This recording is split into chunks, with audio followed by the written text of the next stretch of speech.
Hello everyone, and thank you for tuning into another one of my presentations. This presentation is about an independent research course that I've taken this past semester. Probably is one of the most interesting projects that I've worked on in a while. I decided to do a project about English that's spoken in the province of Quebec, and all across Canada, English is an official language, and it's the predominant language in any region, except for in Quebec, it's actually a minority language. So in this presentation, I'm going to talk about the English that's spoken in Quebec.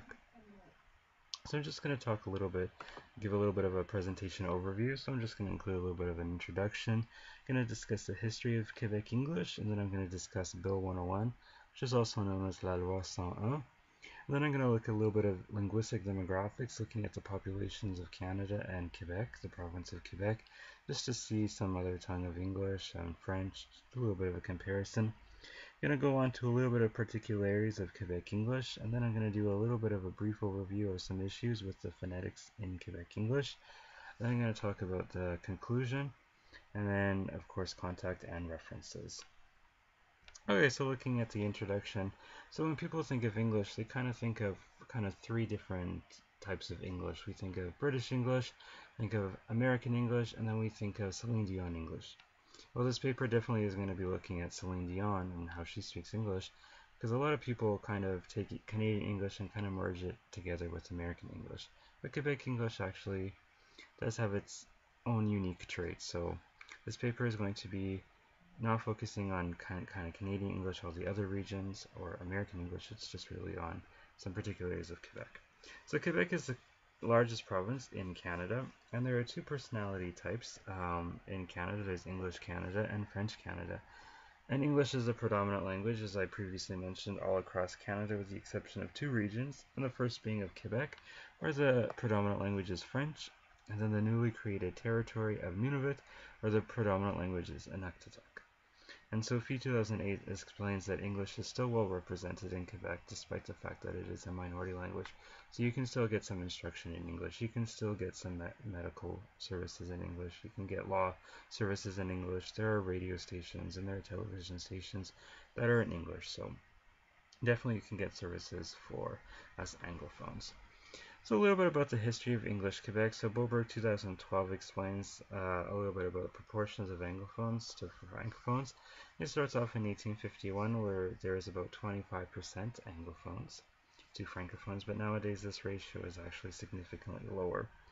And Caldwell 1994 comments that in the 1960s, during the Quiet Revolution, the terms English and French Quebec were adopted, and also English and English and French Canada also came about.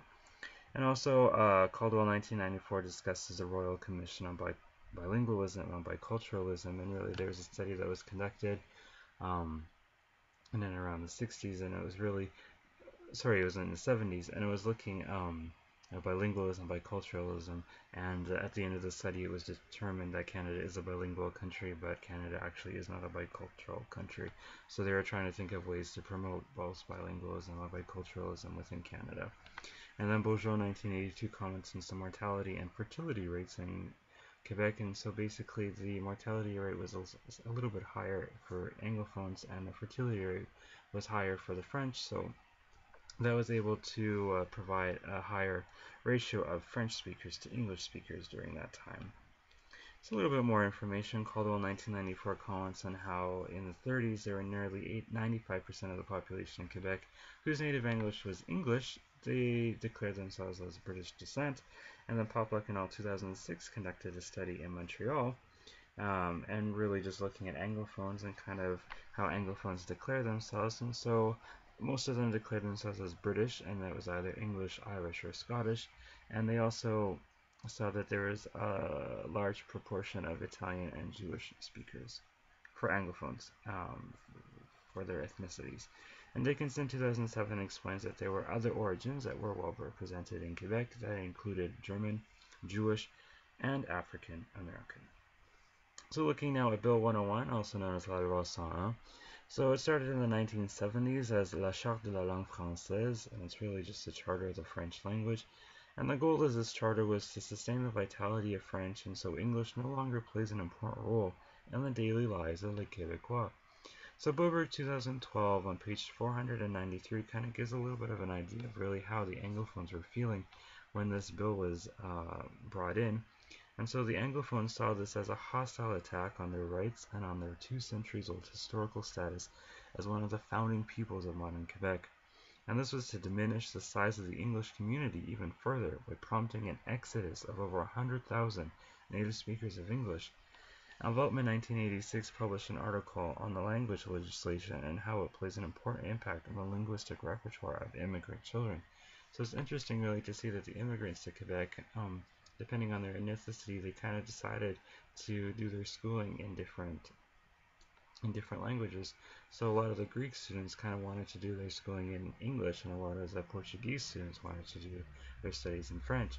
But there actually is quite a lot of laws that don't allow just anyone to receive their instruction in English. There's kind of 2 main things from the law, and basically you need to be a Canadian. You need to have your mother or father as a Canadian citizen, and your mother or father actually had to receive the majority of their instruction in English somewhere in Canada. And then also the second one kind of is your mother or father is a native English speaker and is a Canadian citizen, and they had to receive either their elementary or their secondary studies in English for you to be eligible even to take your courses in English. So if I moved to Quebec and had a son or daughter, my son or daughter wouldn't be able to take their courses in English because I actually was in French immersion. So the majority of my studies all throughout school were in French. Interesting how it works.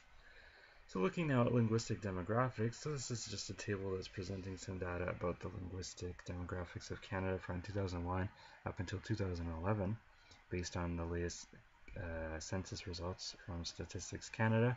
So looking at 2001, there was just over 17 million native English speakers, and by the time 2011 rolled around, there was just under 19 million, so an increase of over a million people. And then looking at French, there isn't that much of an increase from 2001 to 2011. There's only an increase of about 300,000 native French speakers. Looking at the knowledge of official languages, so people who are bilingual in both official languages of Canada.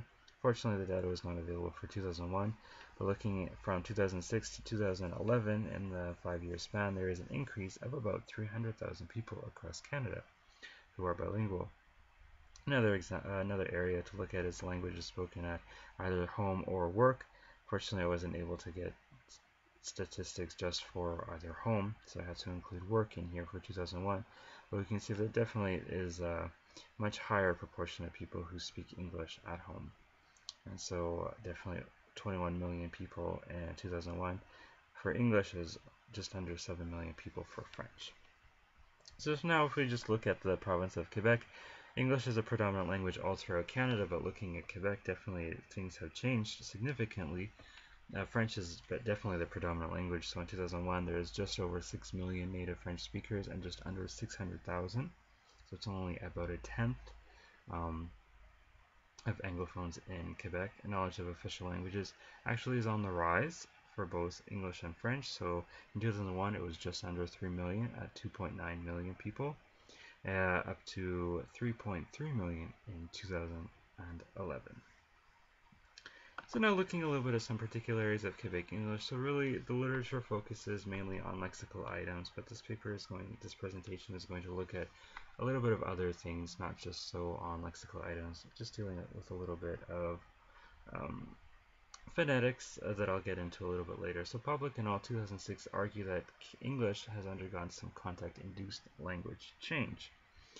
And if we just look at some lexical items, one of the most popular items is definitely Le Dépanneur, which is often clipped just simply as Le Dip, which is a corner store. And Boberg 2004a provides some other examples, some interesting examples. In Quebec English, we have close the lights instead of turn off the lights, clean the snow instead of shovel the snow, and pass the vacuum instead of to vacuum. A very interesting example, Public and all 2005 explains that hot dogs you can get all dressed. So in other parts of Canada, you can get a loaded hot dog, meaning you want all the toppings, onions, relish, ketchup, mustard, you name it, on your hot dog. But in Quebec, it actually is called an all-dressed hot dog. You can actually get pizzas as well in Quebec, all-dressed pizzas, instead of deluxe pizzas, I guess. Another interesting example is a 1.5 apartment. Quebec francophone environments prefer to use the terms 1.5, 2.5, 3.5 for apartments, whereas in other parts of Canada this term is completely unheard of, and we would prefer to say it's a one-bedroom apartment or a bachelor's apartment. So 1.5 here is just explaining that it's a one bedroom, one meaning the bedroom and half meaning it's the bathroom. So I guess bathrooms are half a room in Quebec. So focusing on some lexical items, this is taken from FEE 2008. I'm not going to go over every single example here, but just to look at the first table, some locally accepted expressions, we can see an animator in Quebec is not someone who does animation, it actually is a group leader. And it's the term animator comes from the French equivalent animateur or animatrice, which is a group leader. Another interesting example is a subvention in English, which is from the French word subvention, which is a grant or a subsidy. So looking at some dubious expressions, an interesting one is formation, which is from the French term formation, which means training. And then a professor in Quebec is not just a professor who teaches at a university. A professor actually can be a school teacher.